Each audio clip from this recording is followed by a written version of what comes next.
2, I've had to grow exceptional cannabis. So, nestle your butt cheeks into some couch leather, light up a joint, and let's get into this thing. Alright, so we're going to pick up where we last left off, which was in your tent. We had your lights set up, your fans, everything. Your seeds were just breaking soil. So now we're going to go into a seedling guide, essentially Seedlings 101. Alright, so seeds are super exciting. They're filled with all sorts of opportunities and genetic possibilities. But they're also very fragile. He's fragile. He's very fragile. Huh? I did not know that. A lot of seedling care comes down to babying these things. They're really expensive genetics, and you want to make sure that they're really well taken care of. And that brings us to environmental conditions. And right there in the bottom left there is your ideal seedling conditions. So, take note.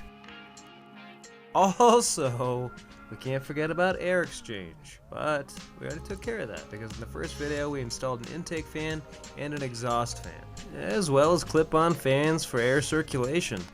And so with all that air movement, your plants are going to be dancing around. That's a good thing. You don't want them dancing around like crazy methed out tweakers, but you do want them dancing a little bit. That's a good sign. Not only is it a good sign of air circulation, but it'll also strengthen the stems a little bit. Thicken them up for you.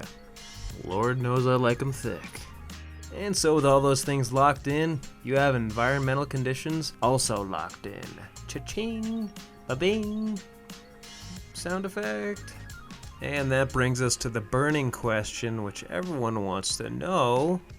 When do we start the nutrients? Can we feed the nutrients? I have so many bottles of nutrients that I need to douse this thing in. Alright, so here's the answer. No newts.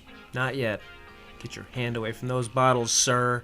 Because the reality is that we planted into a soil that has 3 to 4 weeks of nutrition based on the soil food web releasing those nutrients into the soil. So you don't need to do anything but water for 4 weeks, which is kind of nice. In the meantime, you can just binge watch my videos. You know, going from one video to another, liking, going on a crazy spree of commenting and subscribing.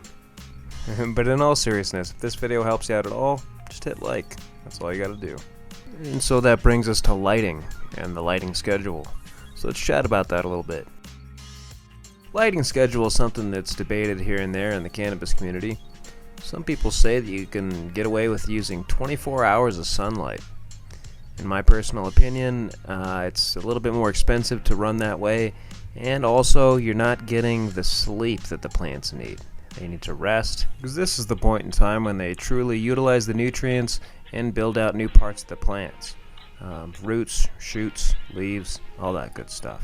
Okay guys, let's talk a little bit about foliar feeding. So we're not going to be feeding the soil, we already chatted about that and I slapped your hand. Very!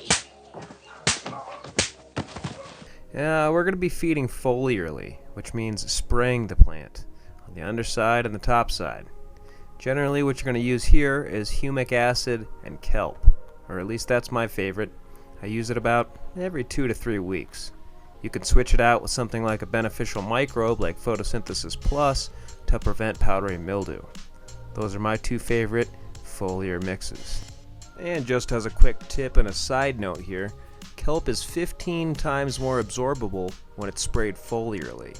And the benefits of kelp, which I've talked about in previous videos, growth hormones, shoot growth, root growth. So essentially, it's a growth hormone all around. Definitely use it every 2 weeks if you want to see amazing growth. Alright guys and gals, and I think we're going to call it a day at that point because it's very difficult to hold people's attention past 5 minutes. So we're going to go ahead and see you in part 3.